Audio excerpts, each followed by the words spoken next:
All right, let's just get right into it. Welcome to The Explainer, everyone. Today, we are unpacking some truly mind-bending source material that completely flips our understanding of life, intelligence, and honestly, the entire universe. For decades, the origin of life has been pitched to us as this near-impossible cosmic lottery, a total miracle. But what if we've just been looking at the math all wrong? Today, we're going to explore a massive paradigm shift, one that turns the origin of life from a mathematically impossible coincidence into a staircase of sheer physical inevitability.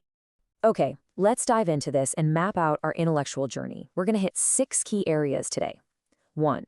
The probability of despair. 2. The intelligence first hypothesis. 3. The threshold chain model. 4. 3 layers of inheritance. 5. The math of ascension. And finally, 6. The Chladni boundary case. Section 1. The probability of despair.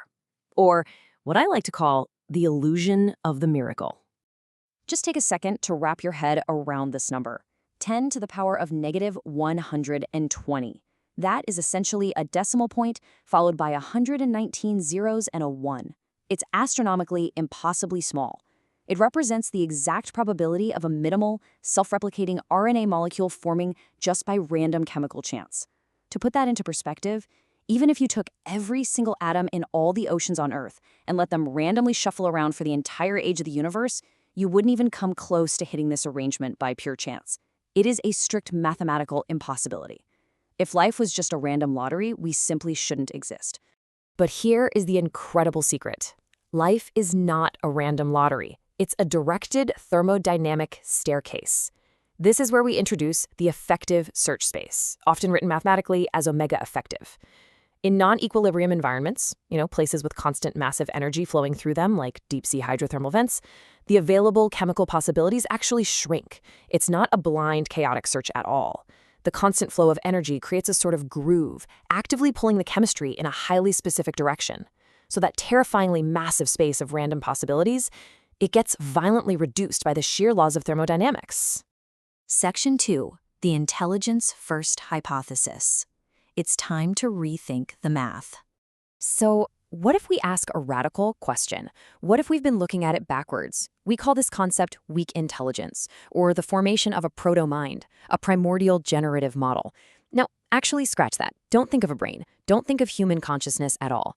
In physics, weak intelligence simply means a system forming a thermodynamic boundary that separates its internal state from the noisy, chaotic external environment. It's a localized pocket that essentially predicts its environment just to survive the chaos. It's a physical, structural scaffold. No thoughts required. So the crucial point is this. The scaffolding of intelligence, this thermodynamic separation and primordial prediction, absolutely had to exist before a biological cell could ever be born. It completely flips our traditional textbook understanding on its head. Biology didn't just randomly assemble and then, slowly evolve to get smart. The universe actually organized into a physically smart thermodynamic structure first, which then provided the safe harbor for biology to emerge. Section 3. The threshold chain model. Let's look at how this scaffold actually gets built, step by step. This model breaks the whole process down into distinct, inevitable steps, moving us completely away from the idea of a single lucky leap. In phases 0 and 1, raw chemicals build up complexity. Their assembly index increases. Then, in phase 2, chemical networks begin to close into self-sustaining autocatalytic loops. But phase 3, TCM3, is where we really need to pause. This is the formation of a weak, soft Markov blanket, and it is the absolute turning point of everything.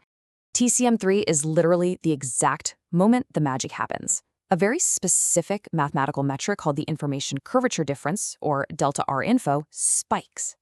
What this means is the internal states of the system partially separate from the external noise, establishing that weak, soft Markov blanket. It creates our proto-M, the generative scaffold. Without this exact step, true biological life and replication are utterly impossible. Because it's only after this scaffold is built that the free energy principle can actually govern the system post-actively in TCM4.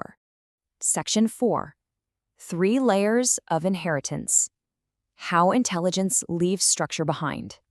Now, what's really interesting about this breakdown is the profound distinction between passing down raw data and passing down actual structure. Look at layer 1, that's state inheritance, just copying physical data like DNA sequences. Layer 2 is model inheritance, which is passing down learned weights or behaviors like neural synapses or cultural habits. But layer 3? Layer 3 is geometric inheritance, and it is profound. It's passing down the very structure of the generative model space, the literal way the system asks questions about its environment. Think about it this way. Layers 1 and 2 might help a system survive better within its current reality, but they stay locked inside the exact same mathematical dimension. Layer 3 fundamentally expands the geometric dimension of the system itself.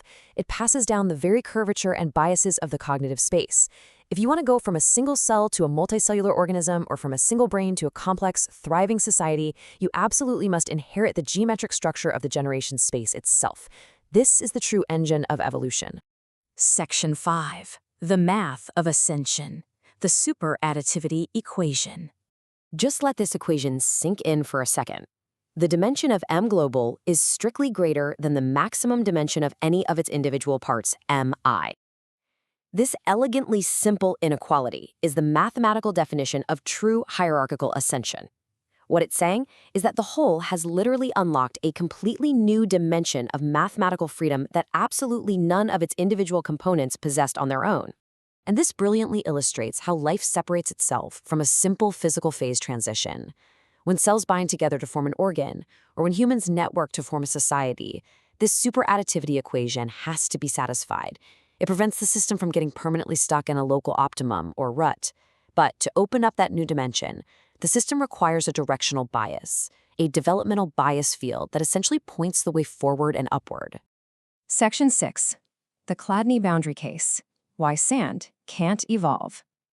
Here is a fascinating counterexample from physics that proves exactly why layer 3 is so vital. Have you ever seen sand vibrating on a metal plate, forming those incredibly beautiful, complex geometric patterns? Those are called Chladni figures.